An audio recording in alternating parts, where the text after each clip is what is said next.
Hello and welcome to Wellbeing Wednesday. Each Wednesday at 1 o'clock, we at the Museums of the University of St Andrews will be encouraging you to take 10 minutes for a break to listen to museum story time.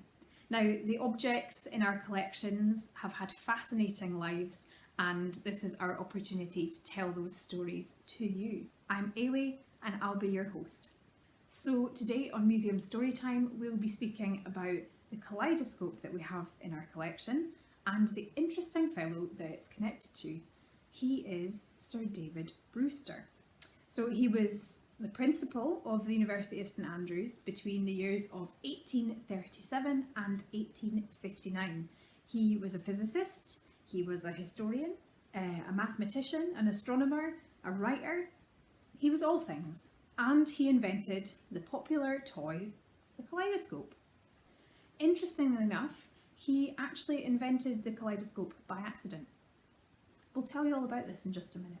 So Brewster was born in Jedburgh in the Scottish Borders in 1781. Now, most scientists at this time were from wealthy families, but Brewster wasn't. His dad was a school teacher, and this meant as he pursued his academic and scientific studies, he also had to find a way of sustaining himself financially, which was not the norm at the time for scientists.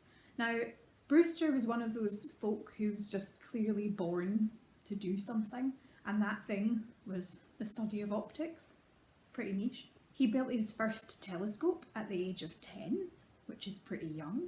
And he had help though from an astronomer called James Veitch, who apparently lived nearby the family home. So Brewster was sent to the University of Edinburgh at the tender age of 12 to become a minister, which was a fairly well-trodden path at the time. But it was his interest in science that really kind of precluded him from going down a religious path long term. So Brewster came to St Andrews as principal of the United Colleges of St Leonard's and St Salvator's, and when he arrived in the town in the university, it was quite quiet. It was perhaps even gloomy. There were only about 100 students at the time, and he wanted to jazz things up a bit. So in his attempt to jazz things up, he founded the St Andrews Literary and Philosophical Society. Now, we at the University Museums are particularly thankful for this, as their collections are now with us. It was a club for gentlemen who were interested in science, and it helped them to discuss and demonstrate the latest discoveries. At least he tried to jazz things up. So, onto our kaleidoscope. Brewster invented the kaleidoscope, as I said earlier. It's best known as a children's toy, but in the Victorian period, kids and adults alike went daft for them. So it was 1814. He was working on other experiments reflecting polarised light through plates of glass, and he stumbled upon the idea for the kaleidoscope at this point.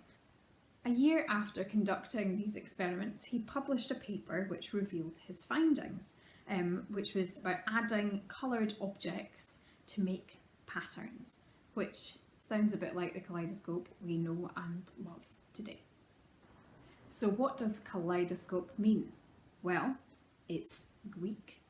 You have kalos, which means beautiful, eidos, which means a form, and skopeo, which means to see. So kaleidoscope literally translates as I see a beautiful form, which is quite appropriate. So a kaleidoscope is made up of a cylinder containing 3 mirrors, with loose coloured objects such as glass or sequins at the other end. So if you look into one of the ends, the viewer sees an infinite jazzy pattern, and this jazzy pattern is created by the mirrors. The kaleidoscope really took off. Hundreds of thousands of them were sold in Great Britain, in France, in America. So you'd think that Brewster would have made his fortune, wouldn't you? Alas, this was not the case for our friend Brewster. He had submitted a patent application in 1817 to try and patent his invention. However, there had been errors made in the application, and people were therefore free to steal his idea and not pay him for it, which was truly unfortunate for Brewster. He had only appointed one manufacturer himself, and that manufacturer couldn't keep up with the demand, so the market was left wide open for lots of imitators to get in on the action. He worked out later in life that he could have made as much as £100,000 from his invention, which equates to millions in today's money. So, yeah. The Kaleidoscope in our collection was produced around 1850 by a company called Dulland in London. Now, they made kaleidoscopes in accordance with Brewster's patent, which not many manufacturers did. The eyepiece on this one is inscribed Dr. Brewster's patented kaleidoscope, which is just as well really, because we'd feel pretty bad if it wasn't. Tune in to next week's Wellbeing Wednesday Museum Storytime to hear another story about another fascinating object we have in our collection. See you next time. Bye.